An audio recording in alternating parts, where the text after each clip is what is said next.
వీర బ్రాహ్మణుడు జీవిస్తూ అనేక కష్టాలను అనుభవిస్తూ అతడు దరిద్రుడవడం వలన ఆ బ్రాహ్మణుడు రోజు భిక్షమెత్తుకుంటూ తిరుగుతుండేవాడు. అలా బ్రాహ్మణ పడుతున్న కష్టములను చూచి శ్రీ మహావిష్ణువు ఒక ముసాలి బ్రాహ్మణ వేషధారి అయి ఈ వీర బ్రాహ్మణునికి ఎదురుగా వచ్చి, పోయి బ్రాహ్మణోత్తమ,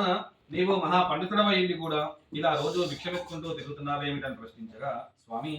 నేను బీదవాడిని, తినడానికి తిండి లేక, కట్టుకొనడానికి బట్టలు లేక, ఉండడానికి ఇల్లు లేక చాలా కష్టాలు, దరిద్రాలు, బాధలన్నీ పడుతున్నాను. మరి నాకు ఈ బాధల నుండి విముక్తి పొంది నేను కూడా అందరిలాగా సుఖంగా జీవించుటకు ఏదైనా వ్రతం ఏమైనా ఉపాయం ఏమైనా ఉంటే చెప్పి నన్ను రక్షింపుడని ఆ వీర బ్రాహ్మణుడు ముసాలి బ్రాహ్మణ వేషధారై వచ్చిన సత్యనారాయణ స్వామి వేడుకోగా, ఆ స్వామి ముందే దయార్థ హృదయుడు కావున ఆ వీర బ్రాహ్మణి మాటలన్నీ విని ఈ బ్రాహ్మణ్ణి ఎలాగైనా ఉద్ధరించాలని అతనికి శ్రీ సత్యనారాయణ వ్రతం ఎప్పుడు ఎలా ఏ విధంగా చేయాలో వ్రత విధానం అంతా విధిపూర్వకంగా వీర బ్రాహ్మణి గురించి మాయమైపోయిను. ఆ బ్రాహ్మణుడు తన మనస్సున నారాయణమూర్తి మనసారా స్మరణ చేసుకుని తన ఇంటికి వెళ్ళిపోయిను. సాయం సంధ్యా సమయం వరకు ఆ బ్రాహ్మణుడు తన ఇంటి అందే నివాసం గావించి మరలా గోధూలి సమయమందు అంటే సాయం సంధ్యా సమయమందు మరొక్క మారు ఆ బ్రాహ్మణుడు విశేషంగా రమాసహిత సత్యనారాయణ స్వామిని మనసారా ధ్యానం చేసుకుని ఒక గ్రామంలోకి వెళ్లి భిక్షమెత్తుకోవడానికి పోగా ఆ బ్రాహ్మణుడికి ఎన్నడూ లభించిన విధంగా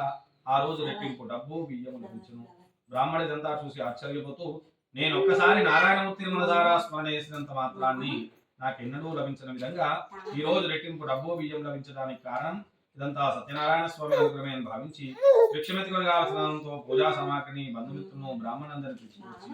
యథావిధిగా ప్రార్థనాపూర్వకంగా శాస్త్రోక్తంగా మహావైభవపేతంగా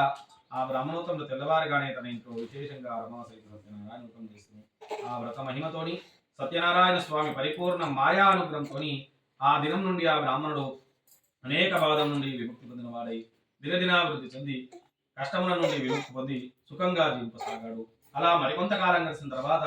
ఈ సత్యనారాయణ స్వామి శిరాప్రసాద మహిమ వలన ఆ బ్రాహ్మణుడు దినదినాభివృద్ధి చెంది మహాధనవంతుడై ఒక కొత్త ఇంట్లో అందరూ కలిసి సత్యనారాయణ వ్రతం చేస్తూ ఉండగా కట్టెలమ్ముకుని వాడు ఆ రోజు పుల్లలమ్ముడు పోక ఆకలి దప్పిక చేత అక్కడికి వచ్చి బ్రాహ్మణుడు చేయుచున్నదంతా చూచి, పోయి బ్రాహ్మణోత్తమ, నీవు నాకంటే బీదవాడైంది కదా, మరి ఇంత తక్కువ సమయం ముందు ఇంత పెద్ద ఇల్లు ఇంతగానం ధనవంతానికి ఎక్కడి నుంచి వచ్చిందని ఆ తెలుగువాడు బ్రాహ్మణుని ప్రశ్నించాను. పోయి తెలుగువాడా, ఇదంతా నాకు సత్యనారాయణ వ్రత మహిమ వలన నాకు ఇదంతా సంప్రాప్తించింది, నీవు కూడా ఈ వ్రతం చేయు, నీకు కూడా తప్పక లభిస్తుందని చెప్పి ఆ బ్రాహ్మణుడు తెలుగువాడికి కూడా సత్యనారాయణ వ్రతం ఎప్పుడు ఎలా ఏ విధంగా చేయాలో వ్రత విధానం అంతా తెలుగువాడు కూడా భక్తి శ్రద్ధలున్నవాడు కావున బ్రాహ్మణుడు చెప్పినంత భక్తిపూర్వకంగా విని బ్రాహ్మణ పూజలంత వరకు ఉండి తీర్థ ప్రసాదం గురించి రాత్రి పొద్దుపోయిన తర్వాత తన